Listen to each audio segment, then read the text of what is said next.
Dzień dobry, witamy na kanale To Doc To Talk. Jest to zupełnie nowa platforma, która pojawia się w internecie, na której będziemy rozmawiać nie tylko o medycynie, ale o kwestiach związanych z ogólnie pojętym życiem. I dzisiaj nasz pierwszy odcinek. Tomasz, bardzo mi miło, że jesteśmy w tym miejscu. Również się cieszę. Trochę to trwało, zanim się tu znaleźliśmy. Tak. Kilka lat, można powiedzieć, podchodów, jak jeszcze nie było tak popularne ta forma przekazu. Ale myślę, że dobrze, że nadszedł ten czas, że dzisiaj się tu spotkaliśmy. Tak, rzeczywiście było dużo myśli, dużo raczej to się wszystko wzięło stąd, że no dużo czasu spędzamy ze sobą medycznie i w przestrzeni tej medycznej na sali operacyjnej, ale też poza salą operacyjną i jest dużo rozmów, tak? I właśnie to chyba jest tak, że fajnie jakby ktoś z zewnątrz nas posłuchał, o czym rozmawiamy. No trochę idzie to w gwizdek, bo rozmawiamy o różnych rzeczach i nie jest to uwiecznione. Czasami o rzeczach fajnych bardzo rzadko rozmawiamy stricte o medycynie, ponieważ to jest jakby ta część profesjonalna zajmuje nam tą część konsultacyjną z pacjentami i przy operacjach, ale dużo rozmawiamy o tym, co nas interesuje, co nas zachęca do pracy i co nas motywuje. Tak, co nas nakręca, co dzieje się w świecie, od fizyki kwantowej, historię, filozofię, sport, mechanikę i wiele innych tematów. I mi się wydaje, że właśnie też jest taka kwestia, że ja ogólnie też lubię podcasty, również ty też masz swoje kanały i chyba no, nie oglądam telewizji i absolutnie już nie pamiętam, kiedy w ogóle oglądałem jakiś program telewizji i mój świat informacyjny rzeczywiście w sferze internetu. I czasami bo są różne platformy właśnie takie medyczne też o rozmowach z lekarzami, o pewnych schorzeniach, chorobach, ale mi się wydaje, że jeżeli my jako medycy, tak, będziemy rozmawiali z kimś, kto będzie chciał właśnie medycznie o czymś opowiedzieć, wydaje mi się, że będziemy mogli dużo więcej wycisnąć z tego, tak? Ale nawet nie medycznie, bo zobacz, ludzi, których znamy, z którymi pracujemy w różnych miejscach, to tak naprawdę oni, motywuje ich nie to, że chcą całe życie chcieli być lekarzami, całe życie chcieli robić to, co robią.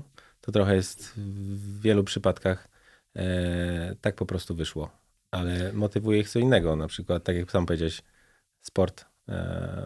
Znamy kolegę, którego tak jak ciebie motywuje niedługo Kite. będzie z nami też niedługo będzie z w nami. następnych odcinkach. Innych po prostu motywuje pomaganie ludziom, ale tak naprawdę stricte medycyna sama w sobie to nie. Ale też poznaliśmy wielu ludzi nie z medycyny, tylko architektów czy ludzi, którzy pomagają w tworzeniu medycyny, Tak, którzy również jakoś tam, medycznej. tak, którzy jakoś tam drogę przeszli. I myślę, że też była motywacja do tego, żeby pokazać, jak ci ludzie są w tym miejscu, w którym są. Tak, dokładnie. Dlatego wydaje mi się, że jest przestrzeń dla naszego kanału. To jest bardzo młody kanał. My nie jesteśmy youtuberami. Nie zupełnie nie kształciliśmy się w innym kierunku, ale jakby no fajnie by było, żeby zwiększyć jakby, żeby to dobrze powiedzieć, zasięg jakby naszej filozofii, naszego podejścia. I też ma to pełnić taką rolę głównie edukacyjną, też uważam, dla innych.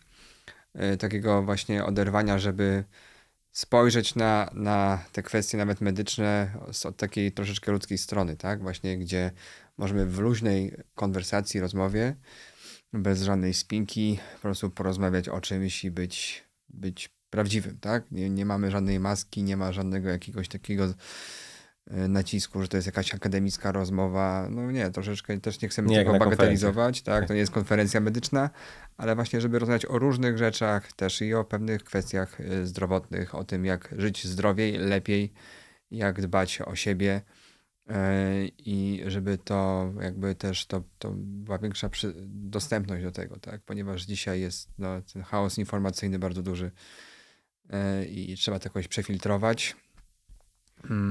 Może będziemy mogli jakoś też właśnie być takim kanałem, gdzie pewne przefiltrowane dane będziemy mogli komuś podać, przekazać, tak, żeby mógł się czegoś ciekawego dowiedzieć. Ale też jakby cel jest taki, żeby goście nasi, którzy tutaj będą, jakby też mogli opowiedzieć o sobie. To będą osoby na pewno, no, które coś stworzyły, coś osiągnęły i żeby poznać ich od tej strony właśnie, co ich nakręcało, co ich motywowało, dlaczego to zrobili, jak to zrobili i żeby to też była taka inspiracja dla młodych kolegów, ponieważ wydaje mi się, że w tej naszej sferze medycznej gdzieś tam, szczególnie dla młodzieży, która na przykład nie ma rodziców lekarzy, czy nie ma jakiegoś kontaktu z medycyną, taka ścieżka też jest potrzebna, żeby im No pokazać. tak, do tej ścieżki nas nikt nie uczy na studiach, tak? To jest tak naprawdę, no mamy jakąś wiedzę z nauk podstawowych, mamy wiedzę z anatomii czy z fizjologii i potem z patologii tych wszystkich, jakby tych wszystkich układów u człowieka, chorób i tak dalej, ale nikt nam nie mówi, jak nasza droga zawodowa powinna wyglądać. Jak ktoś osiągnął to, co osiągnął, tak? I często to jest mylone, w co młodzi inwestują czas, tak? Czy trzeba chodzić na dyżury, Tak jest. czy trzeba po nocy siedzieć w szpitalu, czy podłączyć się do kogoś, kto będzie twoim mentorem i pokaże ci, co tak naprawdę zrobisz w życiu, tak? No, na pewno to, co widzimy całkowicie, jakby ten świat medyczny zmienił się w przeciągu naszych, powiedzmy, 10 lat. Dzisiaj, nawet w przeciągu ostatniego roku, zobacz, jak to się zmieniło, jeżeli chodzi o narzędzia, którymi się posługujemy w takim back office medycznym, tak? Czyli nawet korzystając już ze sztucznej inteligencji, korzystając z implantów, jakby to też będziemy te tematy wszystkie poruszać, jak to się wszystko zmienia, w jakim idzie kierunku, ponieważ no, to jest dużo niewiadomych, ale no chyba młodszym kolegom na razie nie zazdroszczę, powiem szczerze. Tak, jest więcej chyba znaków zapytania, w jakim to kierunku pójdzie. Kształcimy bardzo dużo lekarzy w Polsce teraz na wielu uczelniach i no, będzie dosyć na tym rynku pracy ciekawie. Dzisiaj mamy rzeczywiście mało i jest jakby taki deficyt. To też jakby jest w innych kwestiach, o czym zawsze rozmawiamy, że brakuje nam takich pomocników pośrednich jak physician assistant, tak? O tym też będziemy rozmawiać pewnie, że... Ale też stworzylicznego takie jakby stanowisko w naszej klinice, co też jest poparte rocznikiem, który został wyszkolony chirurgicznego asystenta lekarza. Tak, dokładnie. Więc... No, to są przykłady międzynarodowe, które pokazują, że na przykład są praktyki lekarskie, gdzie nie potrzebna jest 30-40 lekarzy, tylko powiedzmy 2-3 specjalistów z odpowiednią ekipą na statku i która po prostu uczestniczy w tym procesie i jest to no, wszystko zoptymalizowane. Ale właśnie przez to, że to jest nasz pierwszy odcinek, pierwsza rozmowa. Może tak nie do końca wiedzieliśmy, na czym się skupić. Więc tak? może byś po prostu powiedział, w ogóle dlaczego ty poszedłeś na medycynę? Dlaczego wybrałeś ten kierunek? Co tobą kierowało, że znalazłeś się w tym miejscu, w którym jesteś? I tak może przybliż swoją sylwetkę prowadzącego tutaj to talk. Nie to, że całe życie marzyłem o tym, żeby zostać lekarzem. Tak wyszło. Chciałem być inżynierem. Z matematyki byłem dobry i może bliżej jestem tej części manualnej, mechanicznej, bo jak dobrze wiesz, no to gdzieś tam moim hobby jest to mechanika, gdzieś tam samochody, silniki. To mnie odpręża i to jest po prostu jakaś odskocznia od tego, co robimy na co dzień, a nawet nie od medycyny w ogóle, od każdego stresu. Kończyłeś Uniwersytet Warszawski. Medyczny, tak.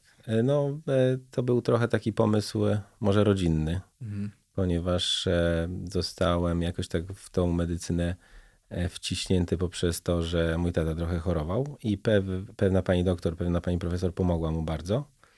W pewnym momencie pojawiła się taka chęć, żeby też tak pomagać ludziom, jak ona to zrobiła dla mojego taty. Dzięki temu widzi i do dzisiaj dobrze sobie radzi dzięki jej pomocy, więc gdzieś tam się pojawiła taka chęć pomagania ludziom może.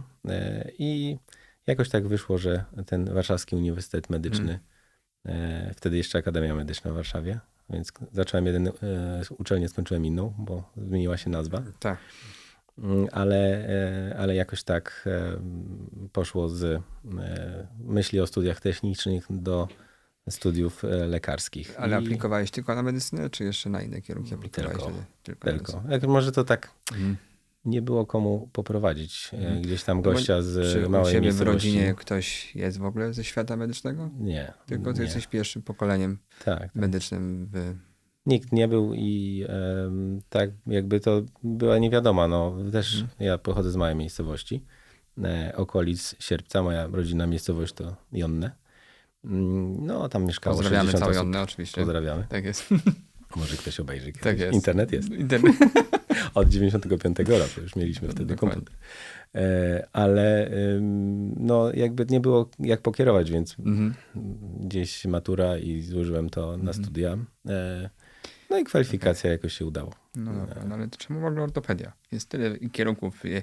Ortopedia to jakby rzeczywiście u nas, żeby nie umniejszać tej specjalności, ale jakby patrzymy na wyniki z LEP-u, szczególnie w tamtych czasach, no to te najlepsze wyniki z takiego egzaminu tego końcowego, to był lekarski egzamin państwowy, to się tak nazywało Tak, chyba jeszcze za moich czasów, to jednak wybierały te takie specjalności, no zupełnie, no powiedzmy to były kardiologia, neurochirurgia, urologia, te specjalności. A jak już ktoś tam się straglował, żeby się gdzieś dostać, no to Wiesz szedł na co, tą ortopedię.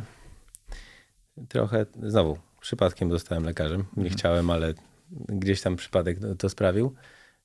To po skończeniu studiów rozpocząłem staż podyplomowy w szpitalu brudnowskim. Z tego względu, że miałem najbliżej, tam gdzie mieszkałem. I spotkałem na stażu takim podyplomowym właśnie z ortopedii, bo tam jest chyba 2 tygodnie bloku z ortopedii w tak. stażu podyplomowym. Przynajmniej kiedyś tak było. Pana profesora Deszczyńskiego.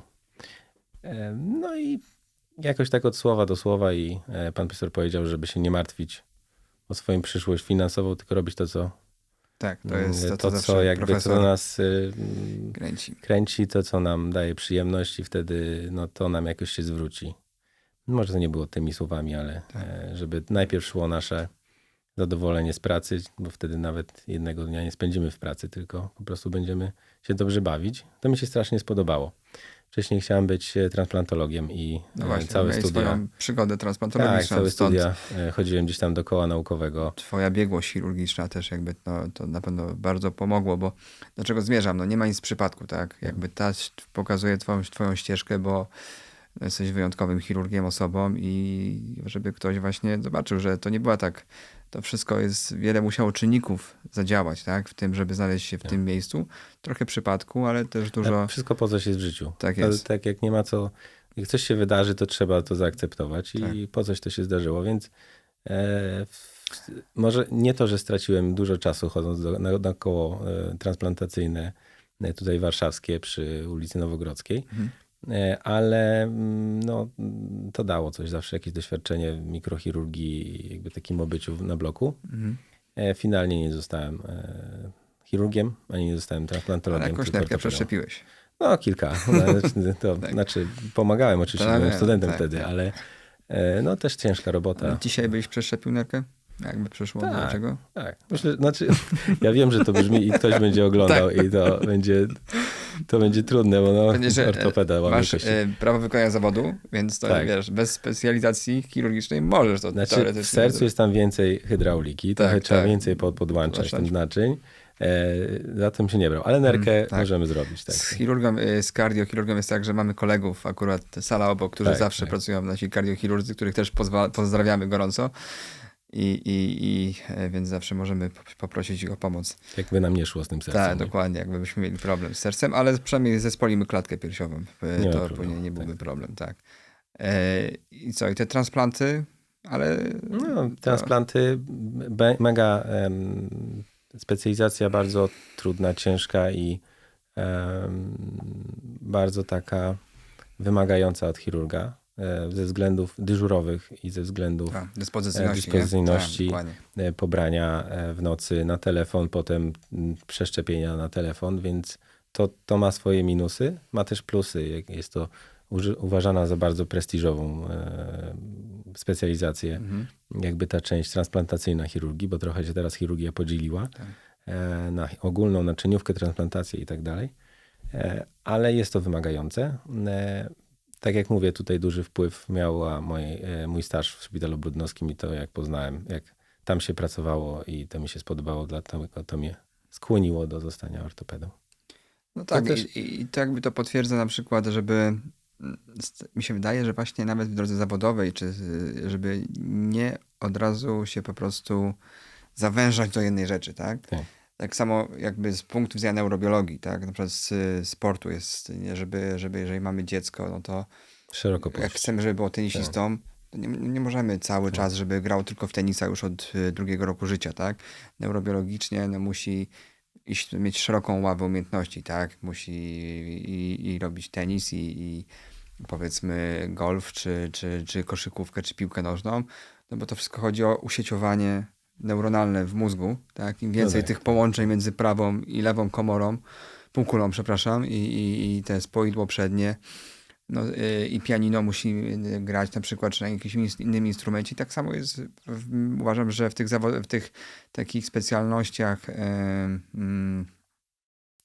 operacyjnych, tak? Tak. To jakby też trzeba mieć dużo Bardziej ograniczone, usieciowania. dlatego to nie jest dobre, jeżeli nie wiem, na przykład wybieramy jedną drogę od Tak, początku. Tak, tak. ja będę operował tylko kręgosłupy. Dokładnie, Nie muszę nic innego dokładnie. robić. To tak jak nawet wspominał profesor Dyszczyński, profesora Górskiego słowa, że matką tej ortopedii jest urazówka, więc Urazówka, każdy tak. powinien przez to przejść. Przez A już urazówkę. mamy tu trochę że się tak lateralizują ci koledzy. tak, Ale no i to jest ortopedią jest ten problem, że właśnie my w naszej praktyce robimy bardzo duże spektrum, tak? Bo tak naprawdę od dorosłych, dzieci, protezy, onkologię, wydłużanie, kręgosłupy, tak?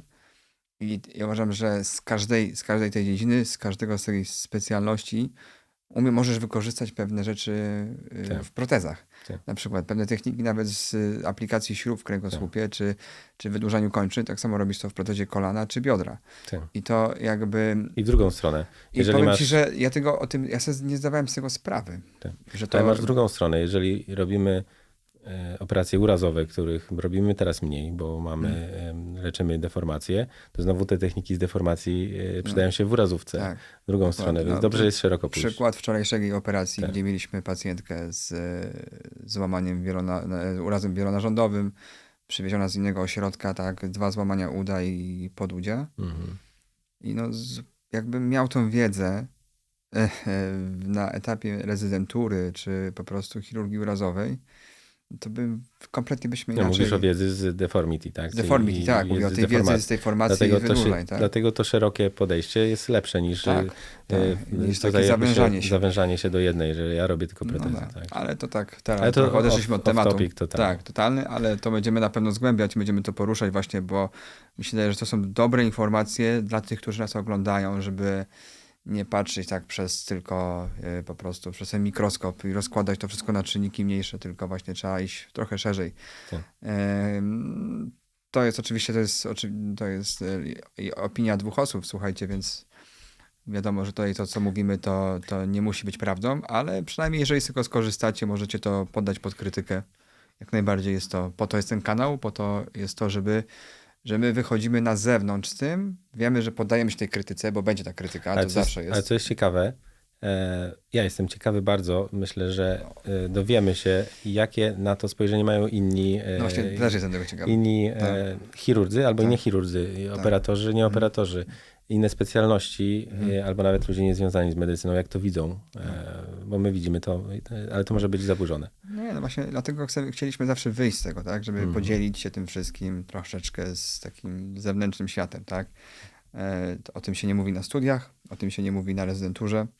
Gdzieś w kuluarach. Gdzieś w kuluarach, tak, a dzisiaj są takie narzędzia światowe, internet, vlogi, tak, podcasty, a sam tego oglądam bardzo dużo.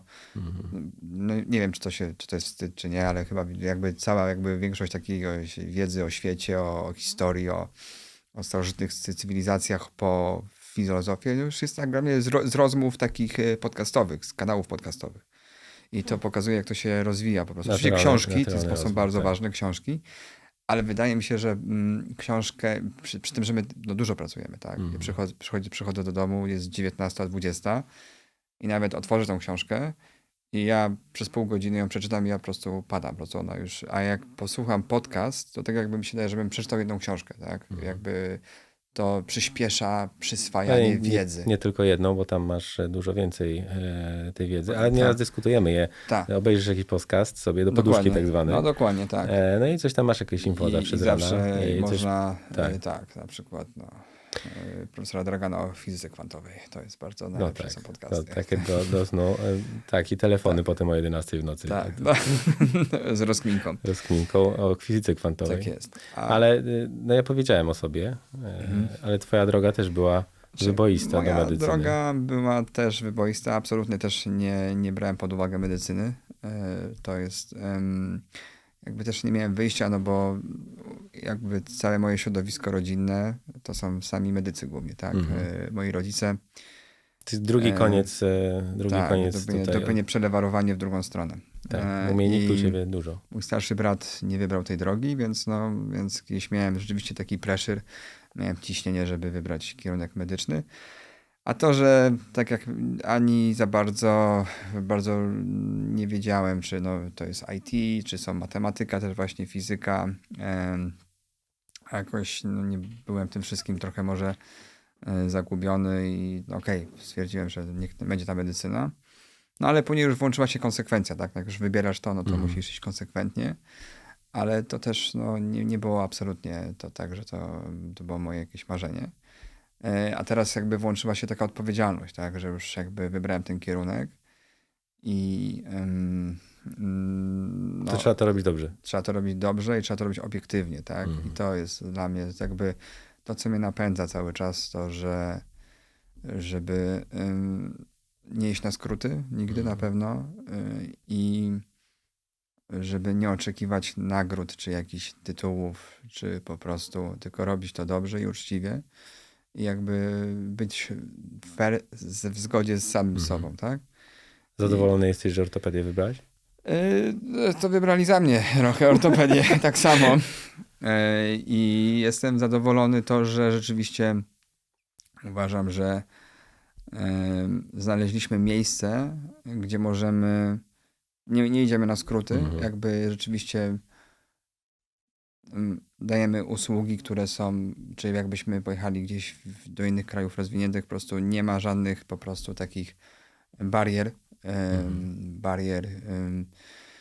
na zasadzie przełożonego, tak, bo muszę robić tylko to, bo po prostu, tak, czy barier takich też finansowych, implantologicznych, tak, i przede wszystkim barier politycznych, bo nie ukrywajmy, że ten temat polityki bardzo mocno ma ogromny wydźwięk u nas. Na pewno, no bo u nas opieka medyczna jest państwowa, więc będzie się mieszała. Więc mamy system ordynatorski, który rzeczywiście gdzieś tam jest jakby dominujący i mam swoje spojrzenie oczywiście na stopnie naukowe, jak habilitacja, czy tam profesor zwyczajny, nadzwyczajny. O tym też mam nadzieję, że kiedyś będę mógł trochę więcej powiedzieć. Ale uważam, że cieszę się, że jakby każda zgoda operacyjna, którą podpisujemy, mam poczucie tego, że muszę się z tego wywiązać. Na rezydenturze tak nie było, tak? Pamiętasz? To nasuwa się pytanie, bo ja znam historię, ale może ty powiesz, co skłoniło do tego, żeby wyjść z tego komfortu, bo to jest komfort. Praca w NFZ-cie. Z jednej strony jest komfort, z drugiej strony dyskomfort, ale jaki dyskomfort sprawił nam NFZ? Czy,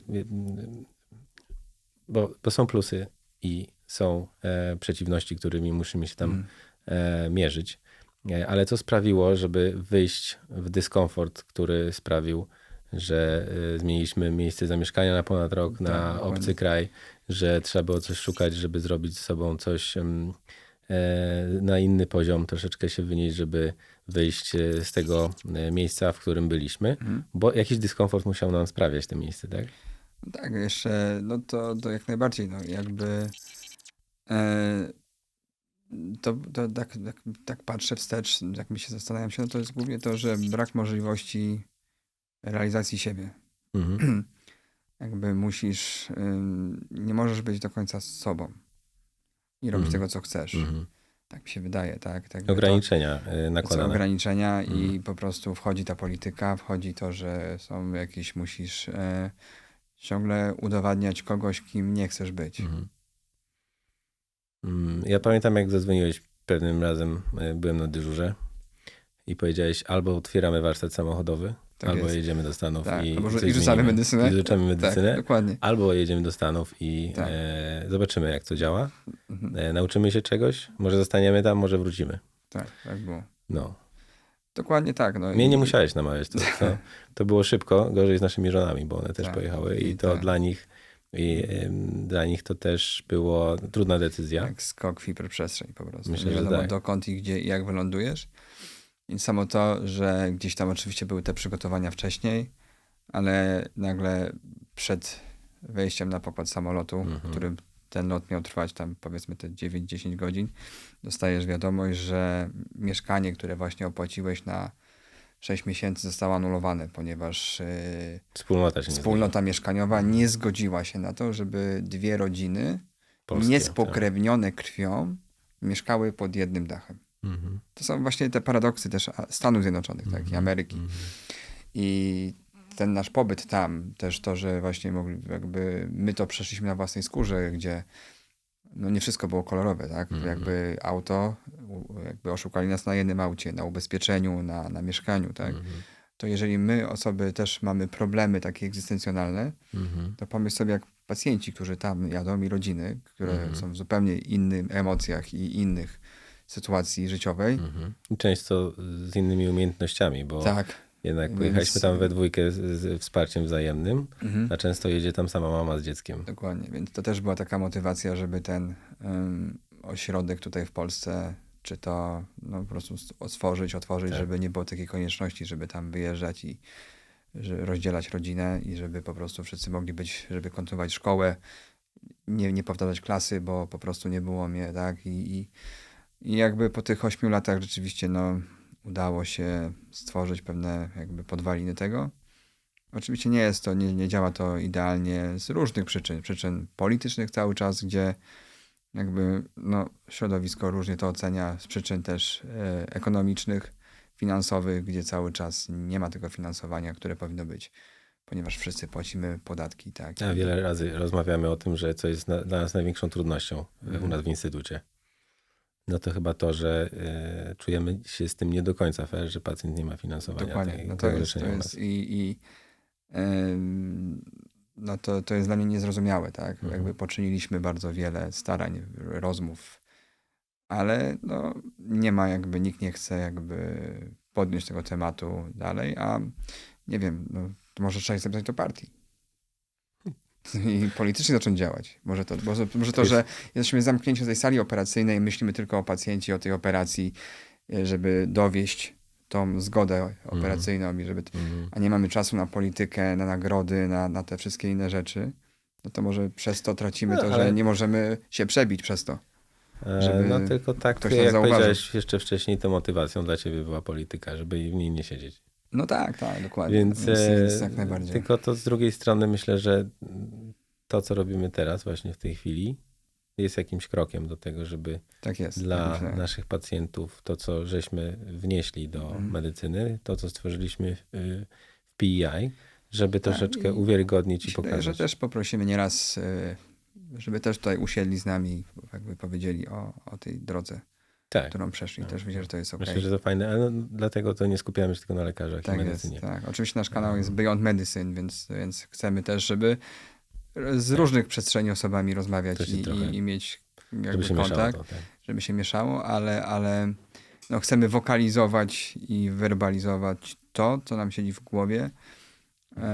I przez to, że nie mamy czasu prowadzić jakieś tam blogi pisemne, to lepiej sobie porozmawiać i lepiej w sposób taki, mi się daje, audiowizualny to przekazać. Tak jest. Ja teraz wszystko dążę bardziej właśnie w tym świecie takim do wideo i do szybkich jakby treści. No. To jest za dużo informacji, bo trzeba jakoś je przyswajać, jest naprawdę tego dużo. Więc tak, no, ortopedia, no to jakby też to jest fajne, że w ortopedii jakby masz te umiejętności manualne, tak, które znowu jest kwestia taka, że tego się nie nauczysz na specjalizacji. Ja to zrozumiałem. Jakby przez to, że ty potrafiłeś, jakby życie cię tak doświadczyło, że nie jest tajemnicą, że u siebie w regionie naprawiałeś wszystkie ciągniki i kombajny, tak? W wieku ilu lat, powiedz? Wcześniej zacząłem. No właśnie. Ale to, wiecie, no to było Pompę od kombajnu, to w jakim czasie, jaki to jest, jak się nazywa? Czekaj, zapomniałem. Ten model? Który? Polski? No. Bizon. Od Bizona, właśnie. Bizona. No. Polski. Tak. A to też będą zasięgi, jak piszesz Bizon. Tak?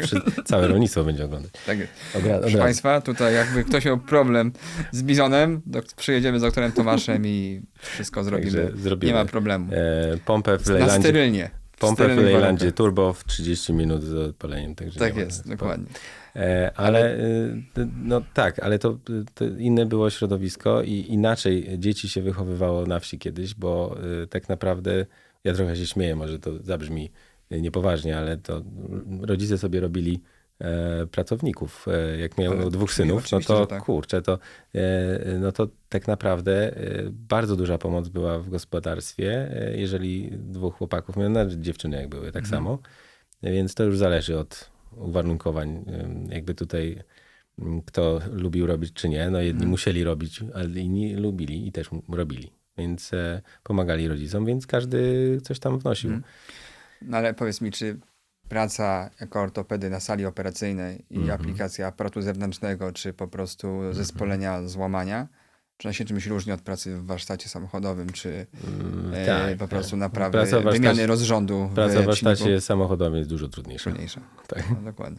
I to się tym różni. Tak, więc jakby odczarujmy to wszystko, że to nie jest takie wszystko po prostu, też mi na tym zależy, tak, żeby właśnie żeby odczarować tę medycynę. To są, I wiesz co mówimy naszym studentom i naszym rezydentom, to jak masz problem z skręceniem śruby w człowieka, jak masz problem z dokręceniem śrubki w aparacie, no to kup sobie szafę z Ikei, zobacz sobie, rozłóż sobie instrukcję obsługi i złóż ją i rozłóż ją kilka razy i będziesz wiedział.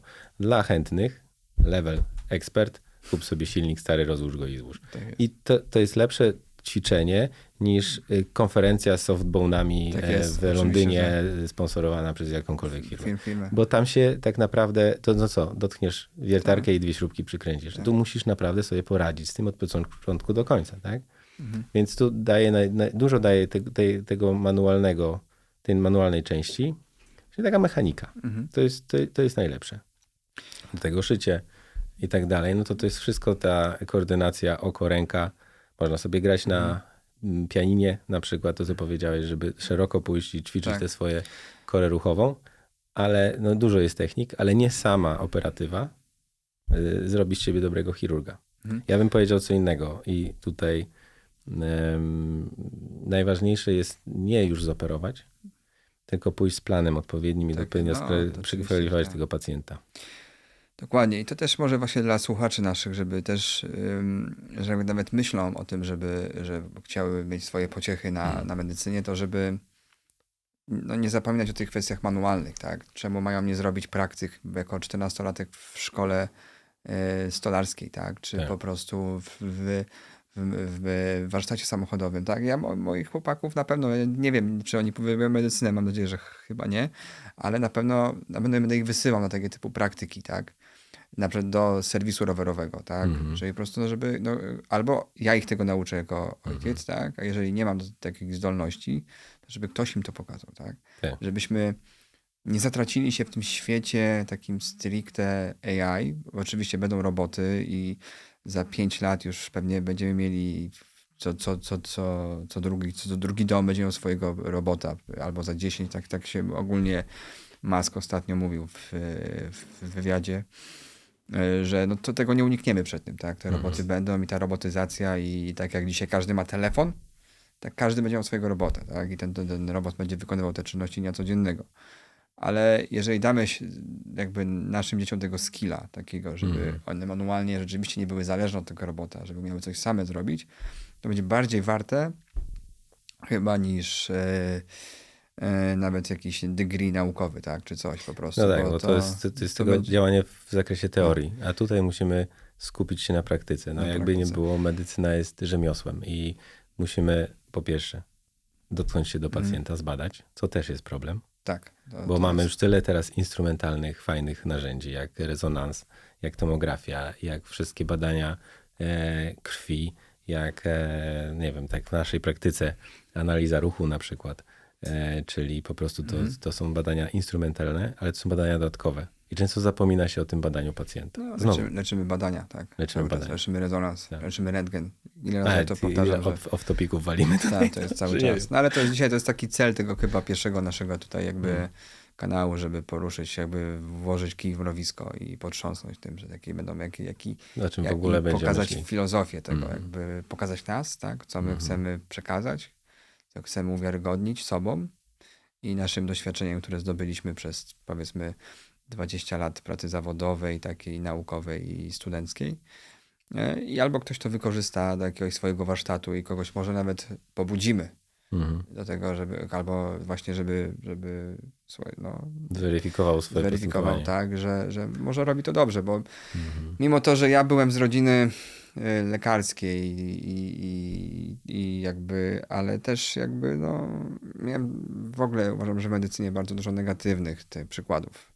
Jakby te przykłady mnie bardziej zniechęcały do tego, żeby tą medycynę wybrać. Ponieważ to wszystko się tyczyło odnośnie nie co mogę zrobić, co mogę dać, tylko jakby na temat mojego awansu, żebym awansował, żebym to... Jakby, Dobra, to co cię zniechęcało, co cię motywuje?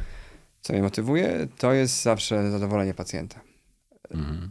Pamiętasz, jaka jest... To jest nasze wspólne zawsze. Jakby pokazuje ci zdjęcie pooperacyjne, pięknie zrobionego zespolenia operacji, nie wiem, 2 biodra zwichnięte, osteotomia potrójna, pojedyncza, wynik po roku, wszystko jest pięknie, super. On mówi, fajnie. A jakie jest pytanie? A czy rodzice są zadowoleni? Rodzice są zadowoleni, tak. I jakby, Co dziwi zespół, tak, jak ktoś jest niedoświadczony. Tak, dokładnie. Że nie rozmawiamy o tym Tak. tutaj, tylko czy rodzice są zadowoleni, Tak. bo rodzic tego pacjenta zna. I mi się wydaje, że to zadowolenie właśnie tego rodzica, to powoduje u mnie ten pikiet serotoniny. To jest to, na co ja czekam, tak? I strasznie się z tym źle czuję, jak po prostu właśnie, mimo że no po prostu, no ja to stawiam się zawsze właśnie w tej osobie rodziców, tak? Czy pacjenta. Sam bo, jesteś rodzicem. Tak, i jakby oni przychodzą do nas, bo właśnie mamy spełnić ich marzenie, ich po prostu, to, co, no, to, czego potrzebują, tak? Medycyna są usługi, tak? Ja nie skończyłem medycyny po to, żebym ja był wielki, żebym był profesorem i żebym miał czerwony dywan i po prostu całą ścianę nagród. Tylko ja skończyłem to po to, żeby właśnie ktoś się uśmiechnął i powiedział super, cieszę się bardzo i po to przyszłam, żeby po prostu, no mam problem, a wy mi go rozwiązaliście, tak? Jakby, jak mnie znasz, ja całe życie właśnie uwielbiam rozwiązywać problemy, tak? To jest jakby, na tym się skupiam i to mi sprawia ogromną przyjemność, jak w tym całym takiej łamigłówce życia, problemów, nawet operacyjnych, takich codziennych, jeżeli możemy zoptymalizować jakieś... To muszę powiedzieć, że to widać na co dzień, jak mamy ciężki dzień konsultacyjny i pacjenci gdzieś tam przychodzą sobie i jesteś troszeczkę już taki zmęczony i przyjdzie coś trudnego albo pacjent, który ma dużo pytań, wątpliwości czy nawet pretensji, to ja widzę po tobie, że się uaktywniasz. I lecisz nawet przede mną do niego. To jest jak Djokovic. On dopiero się uaktywnia, jak przegrywa. Tak, on dopiero pokazuje najlepszą twarz. I wiem wtedy, że ty się uaktywniasz. Tak. A z drugiej strony wiem, że jesteś jedyną osobą, która pójdzie do tego pacjenta, jak ja bym nie mógł, czy nawet jakbym chciał, żeby ktoś poszedł. Więc to jest dla mnie też ważne, że ma się tego tutaj jakby partnera. Tak? To jest dobre. Ale tak, powiedz mi Tomasz, tak jakby też, no wiadomo, to co robimy jest mega stresujące, mega odpowiedzialne, tego się nie da ukryć. To co jeszcze wchodzą w kwestie, to że my musimy się wywiązać z tej umowy, którą podpisujemy z pacjentem, rodzicem. I bardzo to przeżywamy. Czy ona pisana, czy nie pisana, bo jak obiecamy... i to jest, jesteśmy, co by nie powiedzieć, tak. jesteśmy mega odpowiedzialni i zawsze do końca staramy się jakby no nigdy nie odpuścić nikogo. No ale jak odreagowujesz ten stres? Jak to wszystko, jak sobie z tym radzisz? Jakbym ci teraz zrobił poziom kortyzolu we krwi, to myślisz, że to jest jaki poziom? Tutaj teraz? No permanentnie mam podwyższony. Ja wiem, no to jest normalne. No, kortyzol jest tak, zżera testosteron, tak. To po pierwsze. I właśnie stres, no to jest najgorszy czynnik, który powoduje, że się starzejemy, że się jakby zużywamy. Dokładnie. Więc żeby się mniej zużywać, tak? No to żeby się mniej zużywać, no ja bym to podzielił na 2-3 takie drogi, które mnie odstresowują albo zmniejszają ten poziom stresu, czy czasami lęku, czasami stresu, albo wyczerpania tym wszystkim. Po pierwsze, to rodzina moja. Jak wracam do domu, wiem, że mam do kogo wrócić, do mojej żony i dzieciaków. To mnie bardzo cieszy, bo oglądamy na co dzień bardzo dużo trudnych chorób, bardzo dużo trudnych sytuacji życiowych. tak, Nawet nie tak. chorób, możesz sytuacji życiowych, gdzie takiego dnia musimy podjąć 300-400 decyzji Tak jest. wpływających na życie innych ludzi. One zawsze niosą za sobą konsekwencje. I zawsze wtedy myślę, że co bym zrobił, gdyby to było moje dziecko, czy to bym zrobił, gdyby to była moja rodzina, z dobrem dla nich zawsze, tak? I czekam taki cały dzień, żeby zobaczyć tą moją rodzinę. Bardzo was pozdrawiam. Druga sprawa to sport.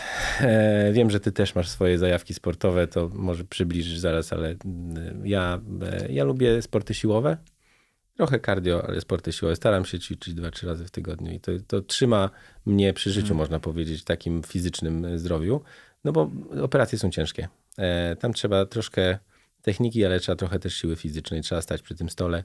My i tak mamy lepiej niż koledzy kardiochirurdzy, o których wspomniałeś, bo oni muszą w jednej pozycji stać skrzywieni nad klatką piersiową. My się ruszamy. My musimy troszkę ruchów wykonywać i tak dalej. Więc to jest dla nas troszkę łatwiejsze, ale dalej. To jest też fizyczna część, tak? U nas w klinice też nie ma siedzących miejsc. My u pacjenta stoimy, my go badamy, wychodzimy do niego, więc jakby to jest... Średnio, zobacz, dzień konsultacyjny, już ci wyjdę słowo, ja to kiedyś patrzyłem, normalnie jak masz dzień konsultacyjny, gdzieś tam siedzisz w poradni, no to cały czas siedzisz. My mamy w dniu konsultacyjnym, robimy po 5-6 tysięcy kroków do godziny 14.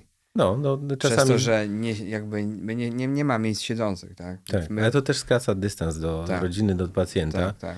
Też kozetki nasze do badania pacjenta są na środku pokoju, więc możesz powiedzieć z jednej strony, z prawej strony. Jakim jest zawsze problem, tak? Bo możesz tylko pacjenta z jednej strony zbadać. Tak, bo w rogu jest kozetka, no to jak pacjent musisz przesunąć ją? Lewą stroną do ciebie, prawej strony nie zbadasz, no bo jak? No. Zobacz, ale my tak pracowaliśmy, nikt na to nie zwracał uwagi. Tak. To jest niesamowite. Nie było w ogóle, do głowy ci to nie przyszło jako młodemu adeptowi, że możesz to zrobić inaczej. No tak. No, ale to widzisz, no musisz czasami coś zburzyć, zaorać, żeby takie proste rzeczy. To są proste rzeczy, takie proste rzeczy. Tak, Kurczę, przyspieszają. To było zupełnie jakieś znacznie. w ogóle, to jesteś takim, masz po prostu zawieszenie. I robisz, powielasz to, co robią inni, tak? No. Aż w końcu ktoś musi przyjść, tak jak mówisz, zburzyć i postawić coś od nowa, tak? Więc... Ale będąc w tym nie widzisz tego. Tak, no to też pokazują studenci, którzy są z nami, jakby to oni to... Zepsuliśmy ich strasznie. Oni po prostu... No ale dobra, skończę to, bo sport, tak, czyli musimy się jakoś tam dbać o to zdrowie fizyczne. Psychiczne zdrowie dla mnie to jest rodzina, fizyczny sport i dla mojej psychiki jeszcze to, co wspomniałem na początku, czyli grzebanie w mechanice. No, troszkę to jest moja wada i troszkę moja zaleta, bo lubię tam sobie podłubać, coś rozłożyć, rozkręcić, czasami nawet wymienić olej, czy to w moim aucie, czy w twoim razem z tobą, więc ty też tam coś lubisz pogrzebać się, ubrudzić. A ja właśnie dzisiaj wymieniam olej w moim aucie, jest zaraz po podcaście. No to właśnie. I już kupiony jest Millers, 3,5 litra, więc zaraz sobie pójdę i sobie... Kryptoreklama. Tak, dokładnie. Dokładnie. Dobra. Tutaj nie ma reklam, nie? Spoko, tutaj jest YouTube nas... Chyba, że będziemy mieli treści niezgodne z panującym trendem. To jak zaczniemy, może to mogą nas wybipować. No to zobaczymy. Ale to już nasi specjaliści się z tym zajmą. Mają więcej doświadczenia niż my. Tak, to jest bardzo ważne, żeby pogodzić właśnie, żeby mieć taką odskocznię, tak, w tym wszystkim, żeby... Mamy też wielu kolegów, którzy nie potrafili tego pogodzić. No i pojawiają się pewne używki, pojawiają się pewne choroby. Jakiś cholikiem trzeba być.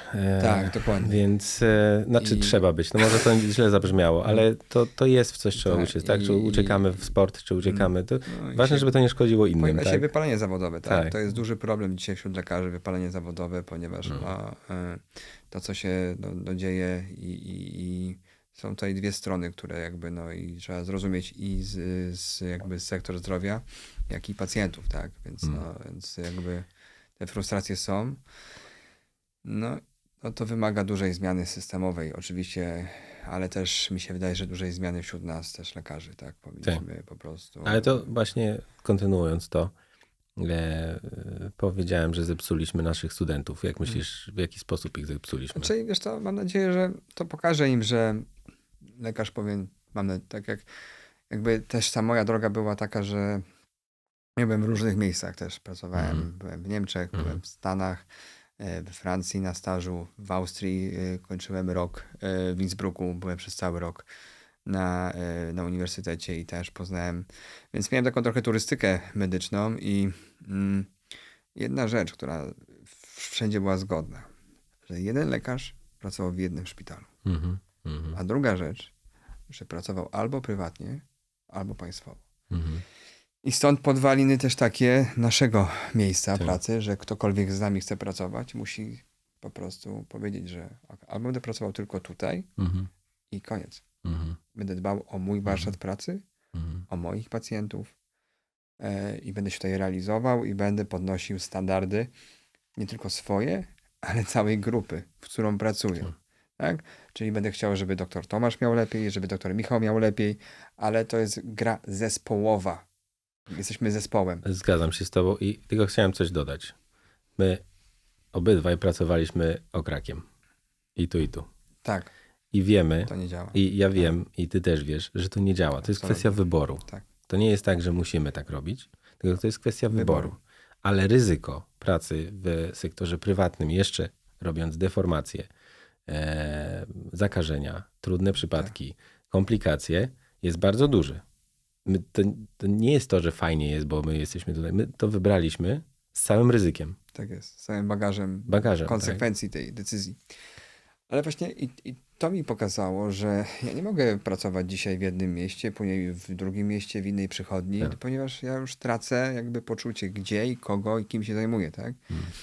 I każdy, kto do nas przychodzi, no musi zgodzić się na takie warunki, ale mi się wydaje, że to byłoby gdzieś potrzebne do takiej dyskusji, uważam, na wyższych poziomach.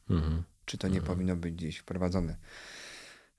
Zobaczymy jak nasi goście. Bo to jest kwestia do porozmawiania. Na pewno, żeby zadać im te pytania. Wiesz, że mamy parę pomysłów na ciekawe osoby, które tu będą i te pytania możemy zadać, bo nie tylko nam, bo to jest nasza Tak, ale właśnie niektórzy z nich też stanęli przed tym wyborem i wybrali. I wybrali.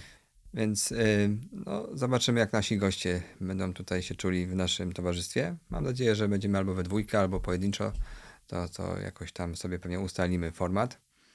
Ale korzystając z tej okazji, że mogę zwerbalizować publicznie pewne rzeczy, chciałbym ci bardzo podziękować, że wsiadłeś do tego pociągu 9 lat temu. Jedziesz ze mną cały czas i tworzymy to, co tworzymy i że teraz jakby kolejnym projektem jest To Doc to Talk i że możemy jakby dalej kontynuować to. I Tomek, bardzo, bardzo się cieszę. Ten odcinek 0 bardzo dużo dla mnie znaczy, ponieważ gdzieś nie ukrywam, że to było takie moje też jeden z takich celów życiowych, o którym ci marudziłem cały czas, że musimy, nie tylko tobie. I ty tak samo, tak? Więc fajnie, że to zaczęliśmy i że... Ja ci chciałem pogratulować, ponieważ ten pociąg, który jedzie, to potrzebuje paliwa i ty jesteś zawsze takim paliwem napędzającym. Tak wizjonerzy mają. No, teraz paliwa są nie w modzie już. No, ale to jest alternatywne paliwo, źródło energii. Czasami nie wiem, skąd bierzesz tyle siły. I to paliwo jest potrzebne, więc ten odcinek taki startowy, myślę, że mamy dla sobą. Fajnie było. Bardzo się cieszę, że będziemy mogli to kontynuować. Zobaczymy, co przyniosą nasze podcasty i rozmowy. Serdecznie zapraszamy. Bardzo dziękujemy. Mam nadzieję, że coś każdy wyniósł z tej rozmowy i zapraszamy na kolejne odcinki, kolejnych gości i na pewno nie będę spoilerował, ale będzie na pewno ciekawie. Dzięki.